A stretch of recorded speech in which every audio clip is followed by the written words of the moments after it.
Hello दोस्तों, मैं मोहित स्वागत करता हूं आपके अपने YouTube channel GK crack with Mohit में। तो दोस्तों, जैसा कि आपको पता है कि आपने थंबनेल में देखा होगा कि हिंदी का प्रैक्टिस से चालू कर रहे हैं दोस्तों हम लोग हिंदी का प्रैक्टिस सेट। और ये दोस्तों, ये जो बुक है ये यूथ की बुक है, ये यूथ कंपटीशन की बुक है दोस्तों। और इससे बहुत ही अच्छी हिंदी क्वेश्चन इसमें दिए हैं। मैंने पढ़ा है इसको, बहुत ही अच्छी तरीके से इसमें हिंदी दी हुई दोस्तों। और बहुत ही ज़्यादा मतलब ये क्या है कि यूथ का जो काफ़ी आपने अगर सुन रखा होगा तो यूथ के जो प्रैक्टिस सेट होते हैं वो काफ़ी ज़्यादा हेल्पफुल होते हैं पेपर में। तो इसलिए आज हमें हिंदी का सेट चालू करने वाले हैं। तो अगर आपको ये वीडियो अच्छा लगे और इसके क्वेश्चन अच्छे लगे, और अगर आपको इस बुक का पीडीएफ चाहिए तो पीडीएफ के लिए आप कमेंट बॉक्स पर कमेंट कर सकते हैं। और अगर आपको डेली इस तरीके से चाहिए जो एनालिसिस में दोस्तों, आपको ये प्रैक्टिस से 37 क्वेश्चन 38 क्वेश्चन जितने भी होंगे पूरा प्रैक्टिस सेट कराऊंगा। और उसके अन्य जो विकल्प होंगे उनके बारे में भी हम लोग चर्चा करते हुए चलेंगे। तो चलिए दोस्तों, वीडियो शुरू करने से पहले एक लाइक ज़रूर बनता है, और दोस्तों के साथ शेयर कर दीजिए, और दोस्तों एक कमेंट में प्यारा सा कमेंट कर दीजिएगा, और चैनल को सब्सक्राइब कर लीजिए ताकि अगला जो कल आएगा दोस्तों, तो कल प्रैक्टिस नंबर 2 होगा। अगर आपको जीएस की प्रैक्टिस सेट चाहिए तो भी बता दीजिएगा, तो मैं जीएस के प्रैक्टिस सेट भी बना दूंगा इसी के प्रैक्टिस सेट। चलिए दोस्तों, वीडियो शुरू करते हैं। देखिए, पहले क्या हमारा पहले है हिंदी का प्रैक्टिस सेट चालू करें दोस्तों। तो पहले हमारा जो है वो है पैराग्राफ। क्या है? पैराग्राफ। पैराग्राफ में दोस्तों क्या है कि कोई भी पैराग्राफ लिखा हुआ तो पैराग्राफ को मैं सीधा से कहूँगा कि आपको पैराग्राफ अगर पढ़ना है तो पहले आप डायरेक्ट क्वेश्चन पढ़ा करिए। पैराग्राफ में आपको सीधे क्वेश्चन पढ़ना है। तो देखिए, हम लोग क्वेश्चन पढ़ते हैं। क्वेश्चन लिखा है कि आग फिल्म की कथा आधारित थी। देखिए, आग फिल्म की कथा आधारित थी, बच्चों पर, नौजवानों पर, महिलाओं पर या सैनिकों पर। बताइए इसका राइट आंसर क्या हो जाएगा। तो अभी हम लोग ऊपर देखते हैं। चलिए ऊपर देखेंगे तो देखिए कहीं लिखा है, ये देखिए, आग राज कपूर द्वारा निर्मित पहले जिसका सिनेमाघर में इतना हुआ उस समय किसी ने ये सोचा भी नहीं था कि 23 साल का नौजवान फिल्में दुनिया में लाएगा। इस फिल्म में एक नौ स्वतंत्र देश के नौजवानों की इच्छा, किसकी है? नौजवानों की इच्छा की कहानी किसके ऊपर है? नौजवानों पर है। तो चलिए देखिए, इसका राइट आंसर क्या हो जाएगा? नौजवानों पर। इसका राइट आंसर क्या हो जाएगा? नौजवानों पर। दोस्तों, ये पीडीएफ में थोड़ा सा प्रॉब्लम है इसलिए थोड़ा सा ब्लर हो रहा होगा, तो आप इसको थोड़ा सा एडजस्ट करिएगा। आग नामक फिल्म का प्रदर्शन कब हुआ? अगला क्वेश्चन क्या है? आग नामक फिल्म का प्रदर्शन कब हुआ? तो आग नामक फिल्म प्रदर्शन देखिए कब लिखा है? 1948 में। कब लिखा है? 1948 में लिखा, 1948 में। चलिए देखते हैं। हाँ, ये देखिए, आग नामक फिल्म का कितना हो जाएगा? ऑप्शन नंबर बी सही हो जाएगा। पहले क्या है? सी सही है, दूसरे क्या हो जाएगा? बी सही है। इनमें से कौन आग फिल्म की नायिका नहीं है? आग फिल्म की नायिका देखते हैं कौन कौन सी आग फिल्म की नायिका लिखी हैं। तो देखिए आपको, हाँ, ये लिखा है। इस उस समय 3 प्रसिद्ध नायिकाएँ कौन थी? नरगिस थी, कामिनी कौशल और निगारा सुल्ताना। निगार सुल्ताना, ये तीनों थी। देखिए, अब आगे चलते हैं, हम लोग देखते हैं कौन ऑप्शन में नहीं है। तो देखिए, निगार सुल्ताना थी, नरगिस थी, कामिनी कौशल थी, मधुबाला जो है, मधुबाला इस पे नहीं थी। मधुबाला क्या थी? इस पे नहीं थी। वैसे ये पैराग्राफ होता है ज़्यादातर सरल ही होते हैं, है ना? बस आपको देख देख वहाँ से रखते जाना है। चलिए देखिए, अगला क्या है आपका? इस फिल्म का प्रभाव राज कपूर की किस फिल्म से मिलता है? देखिए, इस फिल्म का जो प्रभाव राज कपूर की किस फिल्म से मिलता है? और दूसरा क्वेश्चन, आग के प्रदर्शन के समय राज कपूर की उम्र कितनी थी? दोनों को एक साथ देख लेते हैं हम लोग। देखिए, यहाँ पर लिखा है कि इस फिल्म की छाप अथवा प्रभाव आगे की सत्यम शिवम सुंदरम में देखा जा चुका है, और मेरा नाम जोकर में देखा जाता है। और उस समय कितने साल के थे? तो ये 23 साल का। कितने साल के? 23 साल के। ठीक है, 23 साल के थे। चलिए देखते हैं। देखिए, जब उन्होंने फिल्म का प्रभाव किस में दिखाई देता है? सत्यम सदम सुंदरम में और मेरा नाम जोकर में। और उनकी उम्र कितनी थी? 23 साल थी। ठीक है, अब चलते हम लोग क्वेश्चनों पर। देखिए, ये तो उसके क्वेश्चन थे। अब डायरेक्ट क्वेश्चन जो बनते हैं वो कैसे बनते हैं, ये क्वेश्चन नंबर 6वां देखते हैं। लिखा है, मगही किस उपभाषा की बोली? मगही, मगही किसकी भाषा है? तो देखिए, राजस्थानी, पूर्वी हिंदी है, पश्चिम हिंदी या बिहारी। तो इसका क्या राइट आंसर हो जाएगा? बिहारी। बिहारी, मगही, मैथिली, भोजपुरी। मगही, मैथिली, भोजपुरी, ये सब बिहारी की भाषा है। पश्चिम हिंदी की बात करें तो ब्रज भाषा हो जाएगी, खड़ी बोली हो जाएगी, बुंदेली हो जाएगी। पूर्वी हिंदी की बात करते हैं तो पूर्वी हिंदी में दोस्तों आपका क्या आ जाता है? अवधी हो जाएगा, बघेली हो जाएगा, छत्तीसगढ़ी हो जाएगा। राजस्थान की बात करते हो तो राजस्थान में जयपुरी आ जाती है, आपकी ढोढाड़ी आ जाती है, ढोढाती। और दोस्तों जयपुरी राजस्थानी, और जयपुर में क्या होती है? मेवाती। मेवाती भी वहीं पर आ जाती है। चलिए अगला क्वेश्चन, इसका राइट आंसर बिहारी हो जाएगा। देखिए, अगला क्वेश्चन क्या है? रावण सिर सरोज बनचारी चली रघुवीर सिलीमुखधारी। सिलीमुख में अलंकार कौन सा? सिलीमुख में, अब देखिए सिलीमुख हमको पकड़ना है। तो यहाँ पर देखिए, सिलीमुख में क्या है कि दो दो लोगों के बारे में बात हो रही है। एक ही वर्ड है और अन्य एक ही वर्ड हो और दो उसके अर्थ निकले, तो वहाँ पर कौन सा होता है? वहाँ पर दोस्तों होता है श्लेष अलंकार। क्या होता है? श्लेष अलंकार। कैसे? देखिए, सिलीमुख का मतलब क्या होता है? सिलीमुख होता है बाण। धनुष बाण में जो बाण लगता है वो सिलीमुख में, सिलीमुख को बोलते हैं। और सिलीमुख किसको बोलते हैं? तो भौरे को भी सिलीमुख बोलते हैं, भौरे को भी सिलीमुख बोलते हैं। तो यहाँ पर सिलीमुख के दो अर्थ हैं। एक ही मतलब अर्थ वर्ड एक ही हो लेकिन अर्थ अलग अलग हो, तो दोस्तों यहाँ पर क्या हो जाएगा, श्लेष अलंकार हो जाएगा। जैसे रेमन पानी राखी वाला है, और इसी का जस्ट इसी के सेम टू सेम यमक होता है। तो यमक में दोस्तों काफ़ी कन्फ्यूजन होती है, लेकिन यमक में क्या होता है कि यमक में कई चीज़ें आती हैं। यमक में क्या है कि कई चीज़ें आ जाती हैं, मतलब जैसे अलग अलग वर्ड आ जाते हैं, जैसे जेते तुम तारे, तेते नब्बे ना तारे, ये क्या है, ये यमक अलंकार के उदाहरण। चलिए अगला क्वेश्चन लेते हैं, विस्मय। अब देखिए विस्मय का स्थायी भाव क्या है, विस्मय का हाथ से अद्भुत है, शांत है, या हाथ से शांत है, अद्भुत है, या विभत्सर है, बताइए। विस्मय, विस्मय विस्मय का मतलब होता है आश्चर्यचकित होना, तो इसका राइट आंसर क्या हो जाएगा, अद्भुत, अद्भुत हो जाएगा। हास का, हास किसका होता है, हास किसका होता है, तो हास आप जानते हैं हंसी का होता है, ठीक है। शांत रस का बताइए, आप एक काम करिएगा, श्रृंगार रस का स्थायी भाव बताइए, श्रृंगार रस का स्थायी भाव बताइए। देखिए श्रृंगार ऐसे लिखा जाता है, ये करके, और ये यहाँ पर, ठीक है।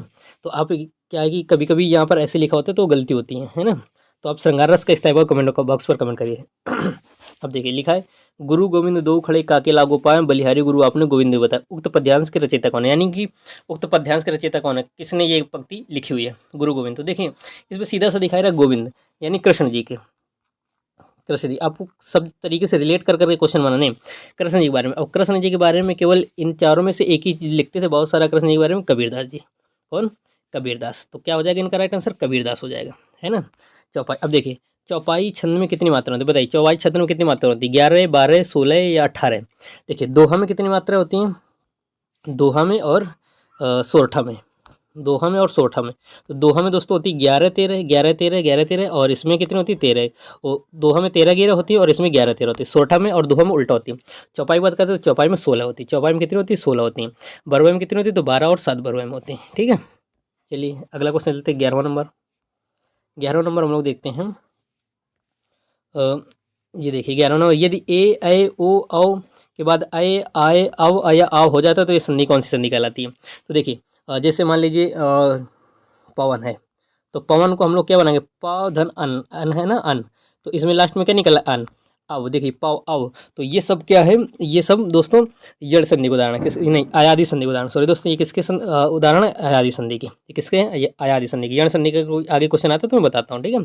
तो अयादी संधि को, दीर्घ संधि की बात करते हैं तो दीर्घ संधि के कोई मतलब जो होते हैं आपस में, जैसे छोटा आ और छोटा आ मिल रहे हैं, या छोटा बड़ा मिल रहा है, छोटी ई बड़ी के साथ मिल रहा है, या बड़ी ई बड़ी मिल रहा है, छोटी ई छोटी मिल रहा है, तो उनको बोलते हैं दीर्घ संधि। वृद्धि संधि की बात करें, जैसे छोटा आ है, छोटा आ किससे मिल रहा है दोस्तों, छोटा आ हो गया मान लीजिए छोटा ऊ बड़ा ऊ से मिले, ये सब दीर्घ संधि के हैं, ठीक है। चलिए अब गुण संधि की बात करते हैं, तो गुण संधि में क्या होता है, गुण संधि जैसे मान लीजिए छोटा बड़ा वाली छोटी ई बड़ी ई से मिले, है ना, ये हो जाता है। अब देखिए अगला क्वेश्चन क्या है, अगला क्वेश्चन है रखना है सामने, मतलब इनको मिला करके रखना है। मजदूरों की बस्तियों में, मजदूरों की बस्तियों में इसको रखना है, तो वहाँ के बेकार रहने वाले व्यक्तियों के अपेक्षाकृत अनजान होने से और कल्याणकारी कार्यफल को न होते तथा बने। मजदूरों की बस्तियों में व्यक्तियों के अपेक्षाकृत अनजान होने से, व्यक्तियों के अपेक्षाकृत अनजान होने से तथा मनोरंजन शिक्षा आदि की सुविधाओं और कल्याणकारी कार्यकलाप न होने से वहाँ के बेकार रहने वाले व्यक्तियों के बिगड़ने की संभावना रहती है ना। तो देखिए पहले नंबर पे क्या आएगा, व्यक्तियों के अपेक्षाकृत अनजान, तो एक नंबर पे ये आ जाएगा, अपेक्षा होने से तथा। दूसरे नंबर पे ये आ जाएगा, और तीसरे नंबर पे ये आ जाएगा, और चौथे नंबर पे ये आ जाएगा। तो पहले नंबर पे क्या है, पहले नंबर पर रा है, तो रा एक ही में है, तो यही राइट आंसर हो जाएगा, है ना। तो इस तरीके से आप वहाँ पढ़ेंगे मिलाएंगे तो हो जाएगा आराम से। चलिए अगला क्वेश्चन देखते हैं, लिखा है खेत का सही तत्सम बताइए, खेत का इंपॉर्टेंट है तत्सम। तत्सम आप तब तक कमेंट करिए, गेहूं का तत्सम, गेहूं और गोबर, इन दो चीज़ों का तत्सम आप कमेंट करिए। तब तक मैं बताता हूँ, देखिए अट्टालिका किसका होता है, अटारी का होता है। अट्टालिका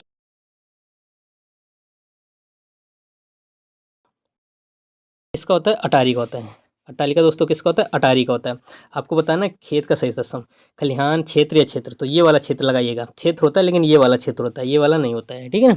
हाँ अब चलिए देखिए, अब लिखा जहाँ उपमेय में उपमान की समानता की संभावना व्यक्त की जाए, समान, ये आप वर्ड पकड़िए, ज़्यादा आपको रटने की जरूरत नहीं, सिर्फ ये पकड़िए, अगर संभावना कहीं भी संभावना है तो आप उत्प्रेक्षा लगा दीजिए आंख बंद करके, संभावना है तो आप उत्प्रेक्षा लगा दीजिएगा, आंख बंद करके लगा दीजिएगा, ठीक है। अगर बिंब प्रतिबिंब की बात की जाए, बिंब बिंब और प्रतिबिंब, तो दृष्टांत लगा दीजिएगा, बिंब और प्रतिबिंब की बात करें तो दृष्टांत लगा दीजिएगा, बस इतना याद रखना है, ठीक है। तो क्या हो जाएगा, उत्प्रेक्षा अलंकार हो जाएगा। उत्प्रेक्षा में कैसे पता चलता है, तो उत्प्रेक्षा में मनु मानु जनु जानू मनहू, ये सब चीज़ें आती हैं उत्प्रेक्षा में, ठीक है। रूपक में क्या होता है, रूपक में किसी का दोस्तों क्या होता है, वर्णन किया जाता है किसी का। उपमा में क्या है, उपमा में उपमेय का अभेद वो होता है दोस्तों, मतलब उसमें तो डायरेक्ट समानता ही, उपमेय उपमान का समानता की जाती है। अब देखिए अगला क्वेश्चन दे चलते हैं हम लोग 15 दे की सुदामा की दीन दशा करुणा करुणा करके करुण निधार हुआ। हमको क्या दोस्तों, मैं बता दूं आपको पहले कि हमको सिर्फ पेपर में क्वेश्चन को हल करना है, हमको हिंदी का ज्ञाता नहीं बनना, हमको सिर्फ क्वेश्चन हल कर लेने।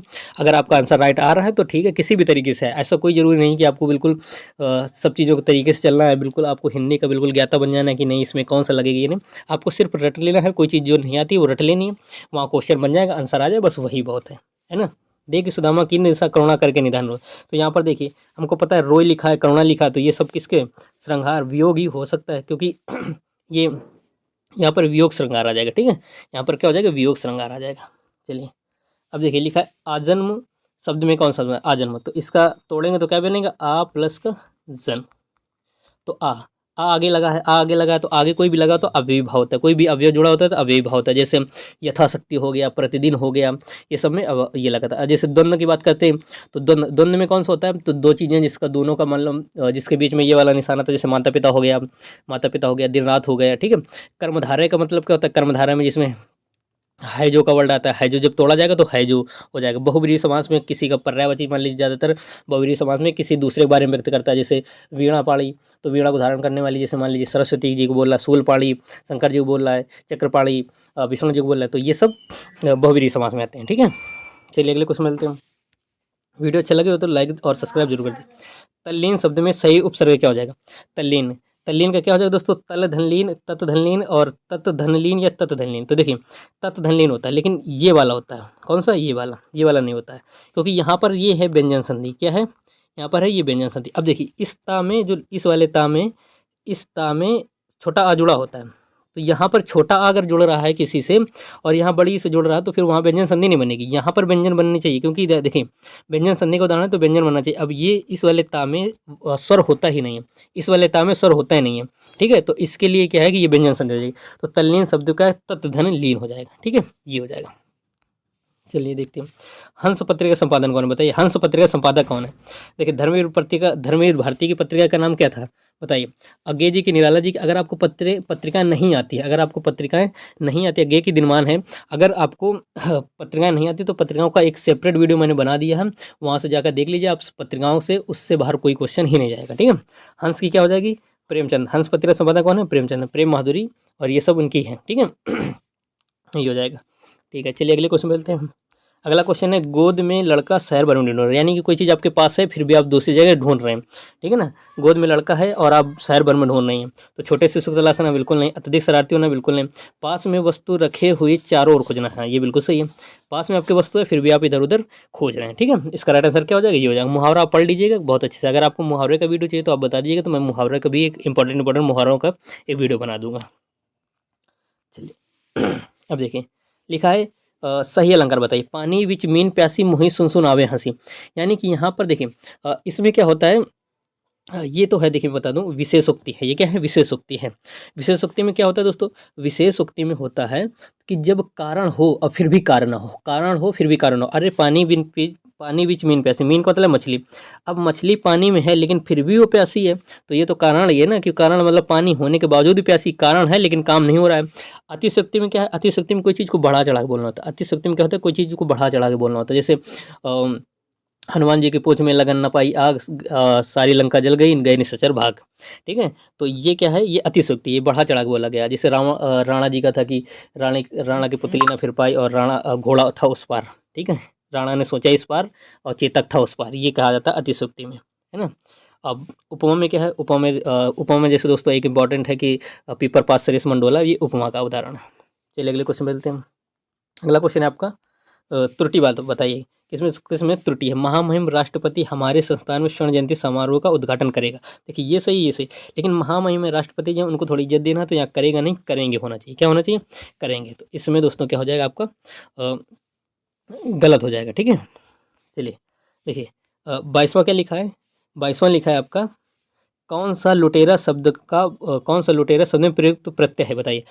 लुटेरा में से कौन सा प्रयुक्त होता है, लूट में से क्या जुड़ा है, एरा जुड़ा है। लूट में क्या जुड़ा है, एरा, तब तो ये लुटेरा हुआ, तो ये क्या हो जाएगा, एरा जुड़ा है तो ये लुटेरा हो गया। ठीक है, आ नंबर बना। अब देखें ये क्या है, रीत्यानुसार शब्द का संधि विच्छेद कीजिए। तो रीत्यानुसार ये है दोस्तों यड़ संधि का उदाहरण, किसका, यड़ संधि। जब भी य और वय देखिए ये के आगे अगर कोई आधा शब्द आता है तो उसमें छोटी की मात्रा लग जाती है, और अगर वह के आगे कोई आती है तो छोटा हुआ बड़ा की मात्रा लग जाती है, इसमें छोटा ही बड़ी की मात्रा लग सकती है। ठीक है, तो रीत अनुसार में रीत अनुसार हो जाएगा, रीति अनुसार, तो रीति अनुसार एक ही में है, क्योंकि या को हटा करके छोटी की मात्रा लगाते हैं और या हट जाता है। ठीक है, तो ये अनुसार बचेगा और रीति अनुसार बचेगा, तो ये इसका राइट आंसर है। ये यण संधि का उदाहरण है। ठीक है, आपसे कभी संधि पूछ सकती है तो यण संधि इसमें।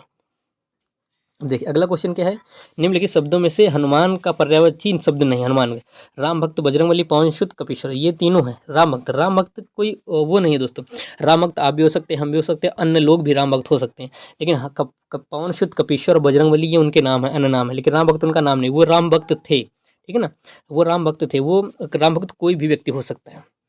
ठीक है, तो इसलिए राम भक्त नहीं होगा। बताइए, देखिए अगला क्वेश्चन आपका, कौन सा वाक्य सही है।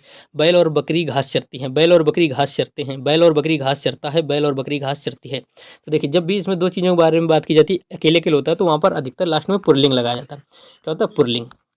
तो बैल और बकरी घास चरते हैं, ये दोनों हो जाएगा। ठीक है, बैल और बकरी घास चरते हैं, ये राइट आंसर हो जाएगा। चलिए अगला क्वेश्चन क्या है आपका, निम्नलिखित में काटना का तत्सम क्या हो। काटना, काटने का कटन, कर्तन, कटित और कटतम। तो क्या हो जाएगा, काटने का तत्सम कर्तन हो जाएगा। क्या हो जाएगा, कर्तन। काटने का तत्सम क्या हो जाएगा, कर्तन हो जाएगा। आपको मैंने बताया था कि गेहूं और गोबर का आपको कमेंट करना है, गेहूं और गोबर का आपको तत्सम कमेंट करना है। ठीक है, अब आप कमेंट करेंगे बत्ती का। बत्ती का किसकी है, बत्ती का किसका है, बताइएगा। बत्ती का राइट आंसर क्या हो जाएगा। ठीक है, बत्ती का तद्भव बताना है। अब देखिए ये आपको क्या करना है, मिला के रखना है। भारतीय शुरू से ही, देखिए भारतीय बिना हिंसक विरोध के शुरू से ही सहते आर्थिक और सामाजिक अन्याय को चले आए। तो देखिए आर्थिक और सामाजिक अन्याय को सहते चले आए, लास्ट में तो ये होना चाहिए, सहते चले आए। तो IV और VI लास्ट में होना चाहिए, तो IV VI इसमें लास्ट में, इनमें तो नहीं, इनमें तो नहीं, तो यही राइट आंसर हो जाएगा। लेकिन फिर भी हम लोग मिला के देख लेते हैं।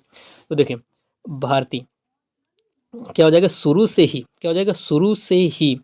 देखिए यहाँ पर आपको एक चीज़ आप मिला कर देखिएगा, शुरू से ही,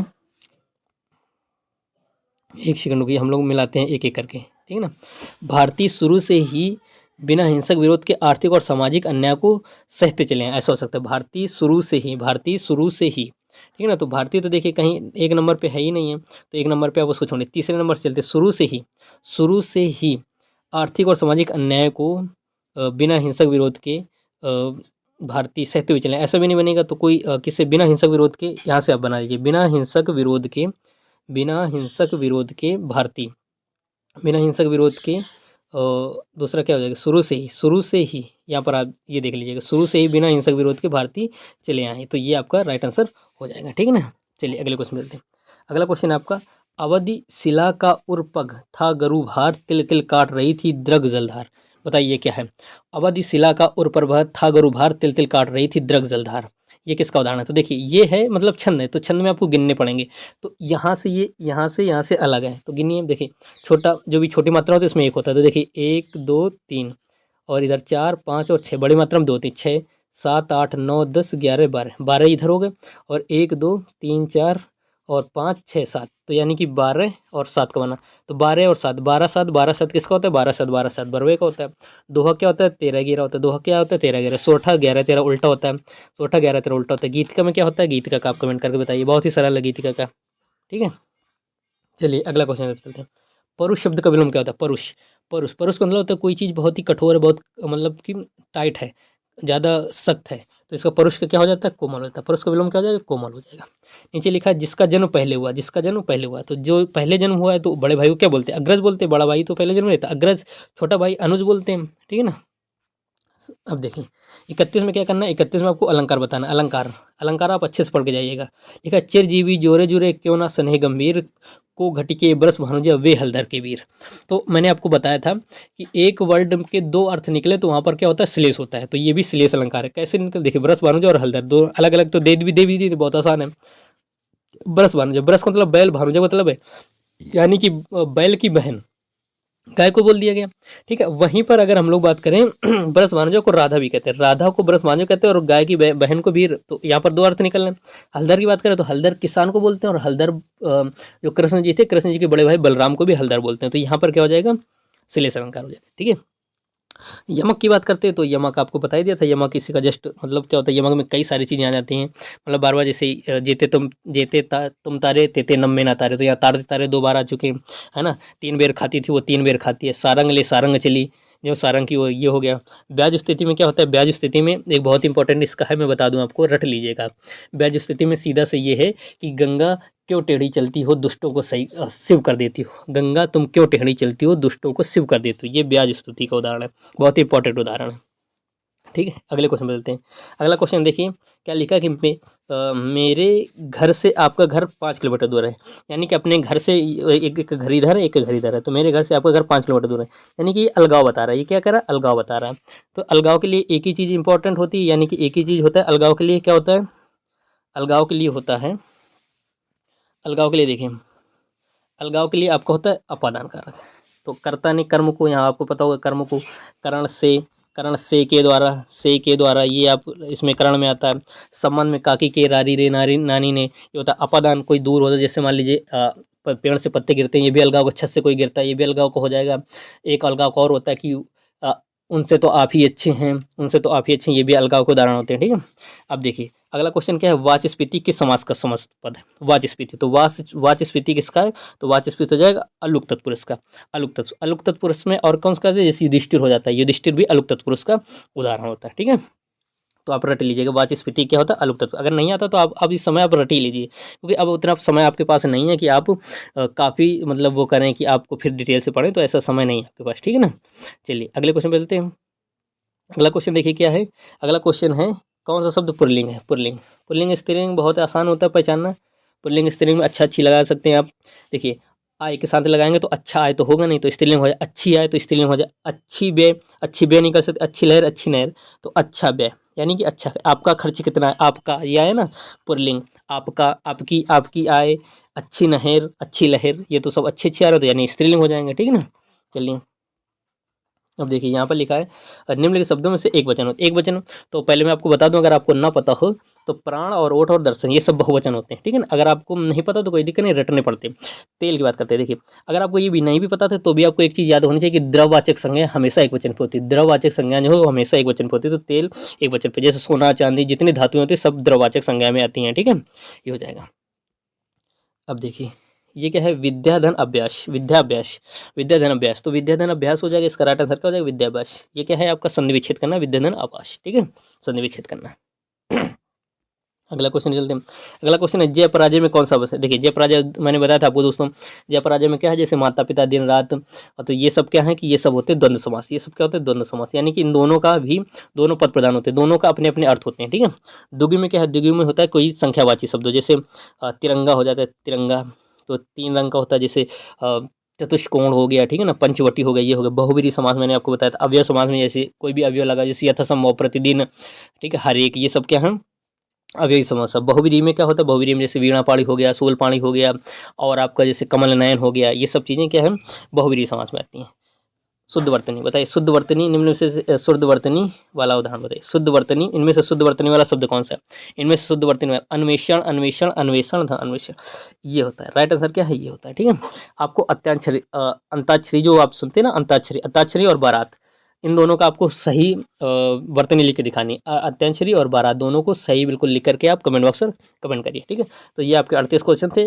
आपको कितने बने आपसे 38 में से कितने आपके सही हुए, आज का आपका स्कोर कितना है, आप कमेंट बॉक्स पर कमेंट करिए। देखिए इसका जीएस का भी लेवल काफ़ी अच्छा मैंने देखा था, इसका जीएस का लेवल भी काफ़ी अच्छा है। तो अगर आपको जीएस का भी प्रैक्टिस चाहिए तो आप बता दीजिएगा, तो मैं आपको जीएस के भी प्रैक्टिस सेट करवा दूँगा। बहुत अच्छा जीएस का लेवल है इसमें। ठीक है, तो चलिए दोस्तों आज के लिए इतना ही। अगर वीडियो अच्छा लगे तो वीडियो को लाइक करो, चैनल को सब्सक्राइब जरूर कर लें।